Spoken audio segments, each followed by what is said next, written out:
Hello everyone, আজকের recipe কিন্তু sandwich. চলো ঝটপট রেসিপিটা দেখে নাও।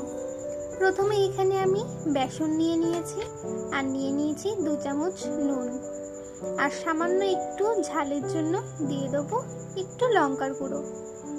তারপরে এটা ভালো করে মিশিয়ে নিতে হবে যাতে এর মধ্যে কোনো লাম্পস না থাকে, মানে যেই দানা দানাগুলো থেকে যায় সেইগুলো যেন না থাকে। সেই জন্যেই শুকনো অবস্থায় কিন্তু ভালো করে হাত দিয়ে যেরকম ময়দা মাখা হয় সেরকমভাবেই মিশিয়ে নিতে হবে।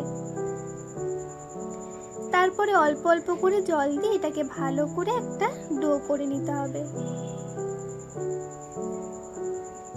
এই ডোটা কিন্তু খুব বেশি পাতলাও হবে না আর খুব বেশি ঘনও হবে না, মিডিয়াম একটা ডো হবে।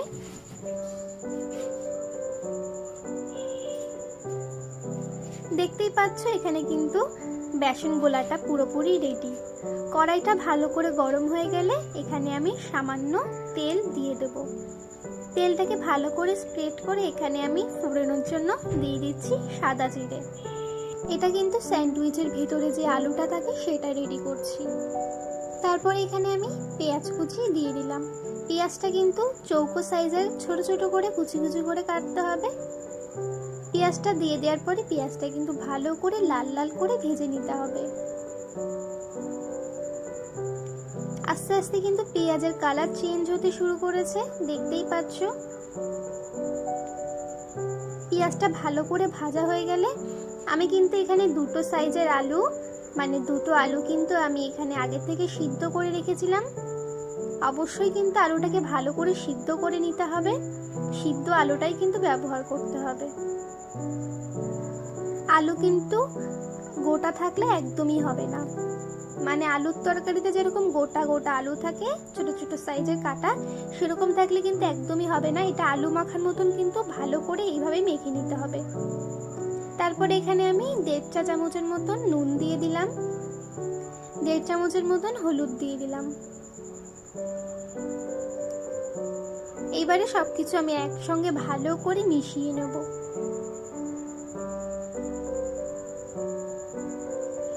তোমরা যদি অন্য কোনো সবজি দিতে চাও অবশ্যই দিতে পারো, কিন্তু এখানে আমি শুধু আলুটা ব্যবহার করেছি। আমি দোকানের মতন করার চেষ্টা করেছি, সেই জন্যই শুধু আলুটা ব্যবহার করেছি। ভালো করে কিন্তু এখানে মেশানো হয়ে গেছে। এবারে আমি দিয়ে দেবো ধনের গুঁড়ো 1 চা চামচ মতন, জিরে গুঁড়ো 1 চা চামচ মতন, আর লঙ্কা গুঁড়ো 1 চা চামচ মতন।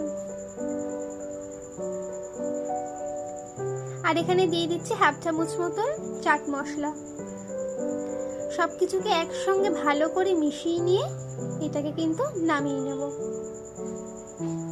এখানে ব্রেডগুলো নিয়ে নিয়েছি, স্লাইস ব্রেডগুলো। এর মধ্যে ভালো করে এভাবে আমি জ্যামের মতন করে এভাবে আমি মাখিয়ে নিচ্ছি আলুটা। ভালো করে আলুটা মাখানো হয়ে গেছে রুটির সাথে। এবারে কিন্তু আরেকটা উপরে রুটি দিয়ে এরকম করে চেপে দেবো যাতে এটা সেট হয়ে যায়।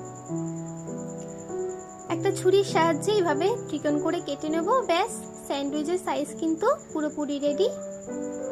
সবকটা আমি এইভাবে কেটে নিয়েছি। তোমরা চাইলে কিন্তু গোটাও রাখতে পারো, কিন্তু দোকানে কিন্তু এরকম করেই মাঝখান থেকে কেটে নেয়। এবারে সেই বেসনের মধ্যে আমি এটাকে ভালো করে ডিপ করে নিচ্ছি। কড়াইতে তেল আমি আগে থেকে গরম করে রেখেছিলাম। এবারে আমি এক এক করে স্যান্ডউইচগুলো দিয়ে দেব।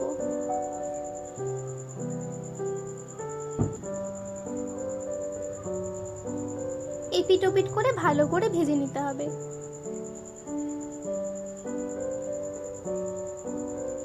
আমার রেসিপিটা ফলো করে কিন্তু খুব সহজেই তোমরা বাড়িতে বানিয়ে নিতে পারবে। অবশ্যই একবার বাড়িতে ট্রাই করো।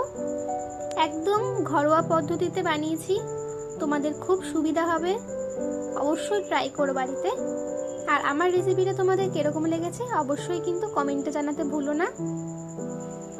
আমার সবকটা স্যান্ডউইচ কিন্তু ভাজা হয়ে গেছে। এবার আমি এক এক করে তুলে নেব